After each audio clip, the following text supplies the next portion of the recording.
শীতের পিঠাপুলির আয়োজনে আজ আমি আপনাদের সাথে শেয়ার করব সুইস রোল ভাপা পিঠা। পিঠাটা দেখতেও যেমন ইউনিক, খেতেও তেমন মজার। বাসা সবাইতে প্রশংসা করবে এইটুকু গ্যারান্টি দিতে পারি। যারা পিঠার জন্য কাই করতে পারেন না, এই ভিডিওটা দেখলে তারা খুব সহজেই পিঠার জন্য কাই করা শিখে নিতে পারেন। আজকের ভিডিওটি যদি ভালো লাগে প্লিজ একটি লাইক দিয়ে শেয়ার করবেন। পিঠাটা বানানোর জন্য একটা কড়াইয়ে নিয়েছি নারিকেল কোড়া আর নিয়েছি গুড়।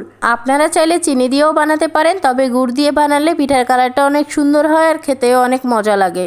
নারিকেল কোড়া আর গুড়টাকে জাল করে একটু আঠালো করে নিতে হবে। ভিতরে পুরটা রেডি হয়ে গিয়েছে। এখন একটা প্যানে 1.5 কাপ পানি, স্বাদমতো লবণ নিয়েছি। এখন অপেক্ষা করব পানিতে বলক আসার জন্য। এই ফাঁকে পিঠার কাইটা বানানোর জন্য আটাগুলো রেডি করে নিব।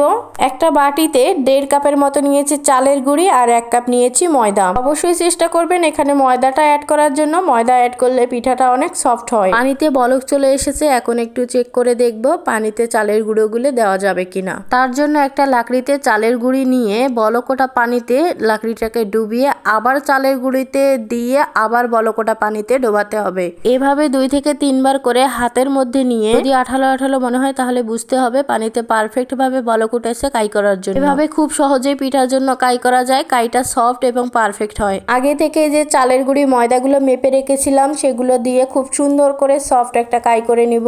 আমার কাই করা হয়েছে। কাইগুলোকে একটু গরম থাকা অবস্থায় হাত দিয়ে মথে নিতে হবে। মনে রাখতে হবে কাইটা একদম নরমও করা যাবে না, আবার শক্তও করা যাবে না। ভিডিওটা দেখেই বুঝে নিতে হবে কাইটা ঠিক কেমন হবে। আমরা সাধারণত রুটি পিঠা বানানোর জন্য যেমন রুটিটাকে গোল করে বেলে নেই, ঠিক তেমনই এই পিঠাটাও রুটির মতো গোল করে নিতে হবে, তবে একটু বড় করতে হবে। রুটিটা পাতলাও হবে না আবার মোটাও হবে না। আগেই যে নারিকেলের পুরটা বানিয়ে রেখেছিলাম সেই পুরগুলো এই রুটির উপর একটু ছড়িয়ে ছিটে দিতে হবে। পিঠার শেপটা সুন্দর আনার জন্য রুটির সাইডগুলো একটু করে কেটে দিতে হবে। এখন রুটিটাকে একটু রোল করে ঘুরিয়ে নিতে হবে।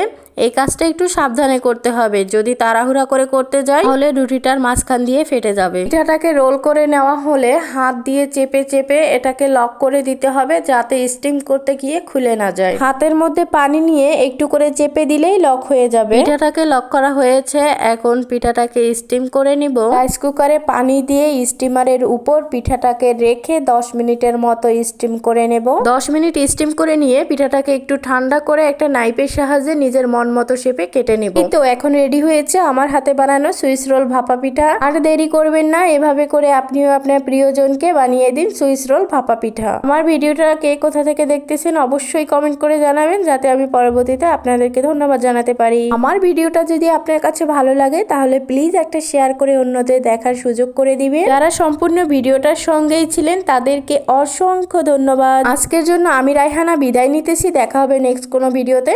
সেই পর্যন্ত সবাই ভালো থাকবেন, সুস্থ থাকবেন। আল্লাহ হাফেজ।